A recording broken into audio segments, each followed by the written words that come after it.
Paz para todos, seja muito bem-vindo ao canal. No vídeo passado estávamos falando sobre a ressurreição de Jesus, um milagre tremendo que Deus fez, porque sim, Deus faz milagre e você pode crer nisso, você pode crer que Deus faz milagre. Claro que isso não acontece quando você quer, ou então quando você, na tua visão, você necessita. Mas milagre sempre vai acontecer de acordo com as suas necessidades na ótica de Deus. Né? Deus vê você e entende qual que é o momento que o milagre deve acontecer. Mas você sendo cristão, você pode ter certeza que você vai viver um milagre. O primeiro e o principal deles, de todos, é o perdão dos seus pecados. Um milagre isso acontecer, e isso acontece através de Cristo Jesus. No versículo Marcos 16, do versículo 14, diz assim: finalmente apareceu aos 11. Por que essa palavra finalmente? Porque ele já tinha aparecido a vários, todas essas notícias estavam chegando ao ouvido dos discípulos, mas eles estavam incrédulos. E é interessante que esse capítulo 16 fala muito sobre incredulidade, fala 7 vezes sobre você não crer. E Deus repreendendo, porque eles tinham que crer na ressurreição de Cristo. E você também tem que crer que Jesus ressuscitou e que ele é capaz de ressuscitações, de ressuscitar partes da sua vida, de fazer com que haja um novo fôlego. Você tem que crer nisso. O cristianismo, ele te dá força para você viver dessa forma. É claro que existe o extremismo, né? Que já que é desse jeito, então as pessoas acham que isso tem que acontecer todo momento, toda hora. E tem algumas igrejas que não param de mostrar milagres e milagres acontecendo, que na verdade são falsos, ou uma grande enganação, uma grande mentira. Né? Milagres, eles são pontuais. Isso aconteceu na vida de todos que você lê na vida, na Bíblia, né? Sobre as histórias tanto dos profetas como dos apóstolos, assim também é o que acontece hoje. São momentos pontuais da sua vida, mas que realmente têm grande significado.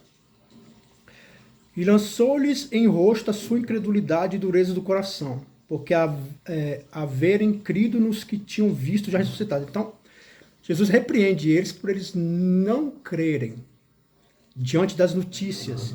E, assim, se um irmão vem para você e fala assim, olha, aconteceu tal milagre na minha vida, você não é obrigado a acreditar. Você pode duvidar, claro que você sendo um cristão, você vai fazer isso de uma forma bem gentil, né? Você não vai constranger a pessoa. Mas você não é obrigado a acreditar. Tem pessoas que falam um bocado de coisa. Eu fui no inferno, fui no céu. Eu realmente não acredito em nada disso. Né? Ainda mais quando a maioria fala que quando chegar lá no inferno, a visão que ela teve do inferno, e ela viu demônios lá. A Bíblia diz que o diabo ele só está aqui na terra. Né? Não tem nenhum lá no inferno. Então, esse já é o primeiro indício já. Porque eu prefiro crer nas escrituras do que no testemunho de alguém. Então, qualquer pessoa que fala para você que foi visitar o inferno e viu demônios lá, já é uma mentira. Né? A Bíblia fala que não existe demônios no inferno. Então, aí o que acontece? Eles estavam repreendendo porque eles não estavam acreditando. Então, o que está escrito aqui, você tem que crer. Então, eu não preciso acreditar no que as pessoas falam, se elas viveram isso ou viveram aquilo, eu não sou obrigado a acreditar. Mas no que está escrito aqui, isso eu tenho que acreditar. Então, diante das escrituras, diante daquilo que está escrito, daquilo que está revelado, você tem que crer. Você tem que acreditar. Todas as histórias aqui contadas, porque uma vez eu estava até conversando com uma pessoa, ele falou assim que ele não consegue acreditar, por exemplo, e ele deu várias justificativas, da ursa atacar Elias, ou Eliseu, nem me lembro mais. Uma ursa que atacou. Ele falou, não tem condição disso acontecer, porque o urso não estava lá naquela região, não existe urso no deserto. E eu falei para ele assim, ó, o seu problema não é esse texto, o seu problema é Gênesis capítulo 1, versículo 1, onde diz que no princípio criou Deus os céus e a terra. Então quando você não acredita nisso, você não acredita em quase nada que está escrito.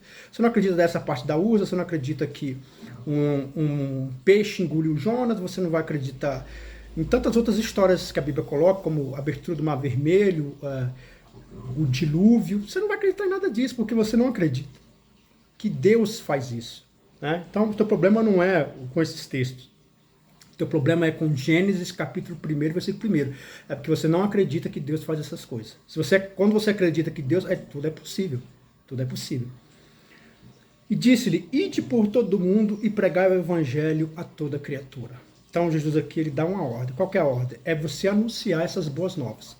essas boas novas que milagres acontecem. Você tem que crer nisso. Tudo que está escrito aqui é para te dizer isso, milagres acontecem. O principal, perdão de pecados, mas Deus faz milagres. É a boa notícia do Evangelho. A palavra Evangelho significa boas novas. E a boa nova é isso, é que Jesus morreu, ressuscitou, você está reconciliado com Deus. Uma vez que você está reconciliado com Deus, Deus criou todas as coisas, Ele pode criar algo novo na tua vida. Você tem que crer nisso, tem que acreditar nisso. É claro que quando você acredita nisso, você tem fé e você tem alegria diante de coisas terríveis que acontecem na nossa vida. Por quê? Porque você sabe que tudo tem um propósito. Sabe que tudo tem um propósito. Deus tem um propósito em absolutamente tudo. Quando você crê nisso, você tem paz com o mal que chega. Eu sirvo a Deus, eu ando com Deus, mas de repente vem as más notícias. De repente as coisas começam a desandar. Então o que eu faço? Eu creio porque eu sei que Deus tem um plano em cada uma delas. Não importa o quanto elas são capazes de me ferir. Lembra de algo meio que proporcional que tem na Bíblia. Jesus ele foi castigado, humilhado, chicoteado, aquela coisa toda horrível como a gente aprendeu aqui nos vídeos anteriores, coisas tenebrosas. Mas, proporcionalmente, ele salva o planeta todo. Então, o castigo foi grande, mas a graça e a misericórdia também. Mesma coisa, por exemplo, na vida de Abraão.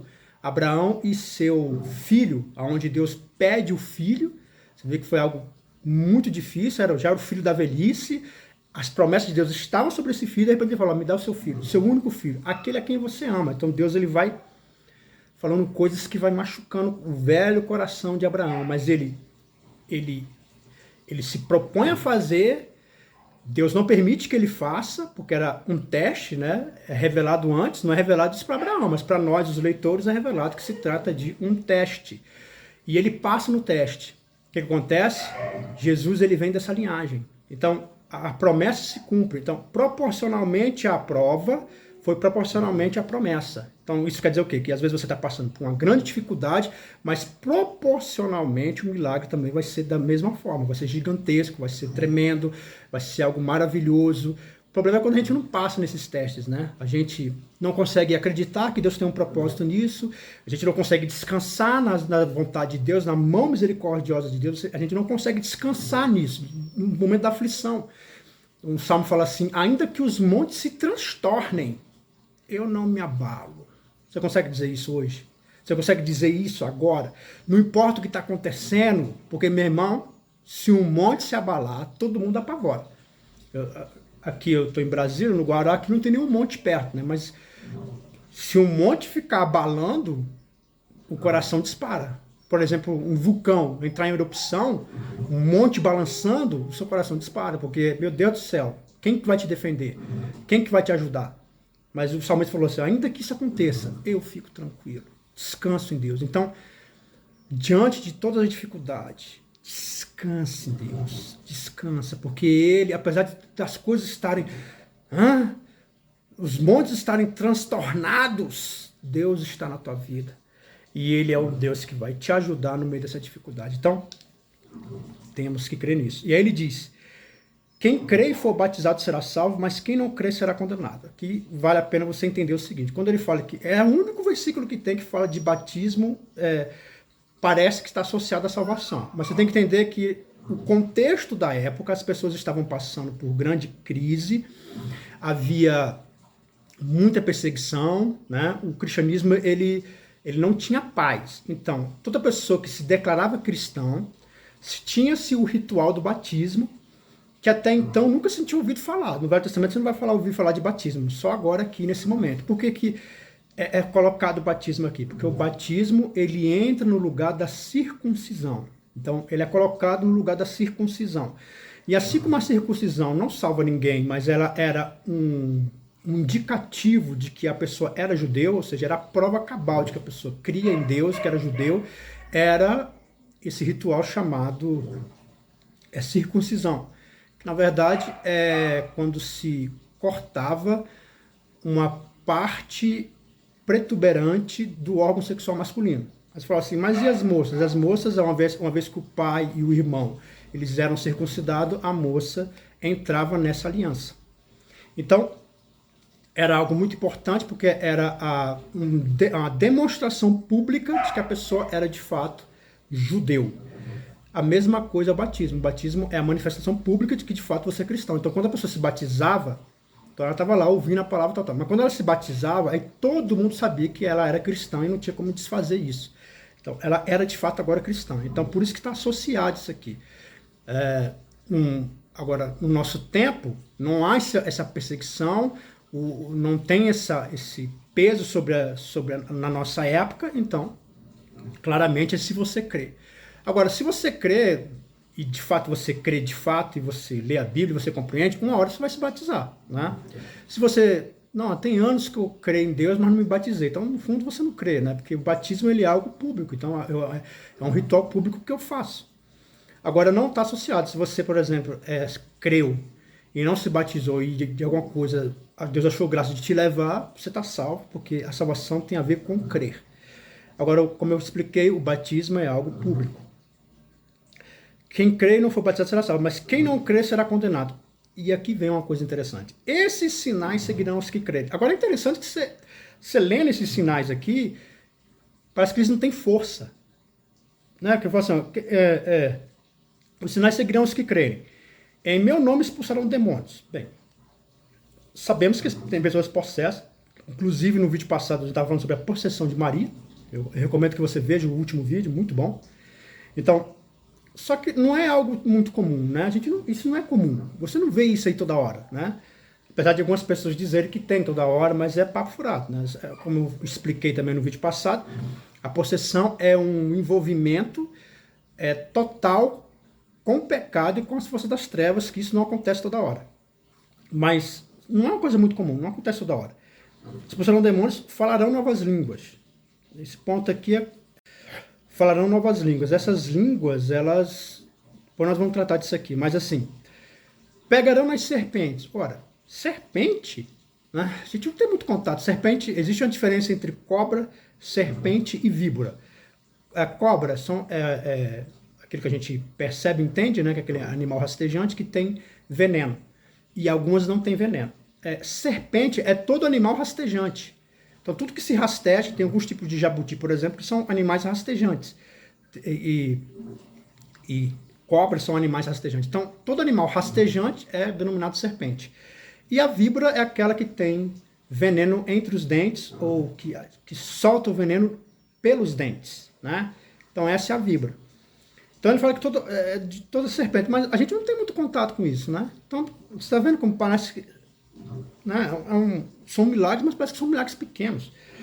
Então, e ele fala, e se beberem alguma coisa mortífera, como veneno, por exemplo, não lhe farão dano, mas isso não acontece muito. Né? É só você ligar o jornal, ver aí, dificilmente você vai falar de pessoas que foram envenenadas. Então, parece que está se tratando de algo pequeno, mas é porque essas coisas que eu acabei de citar, elas eram muito presentes na época.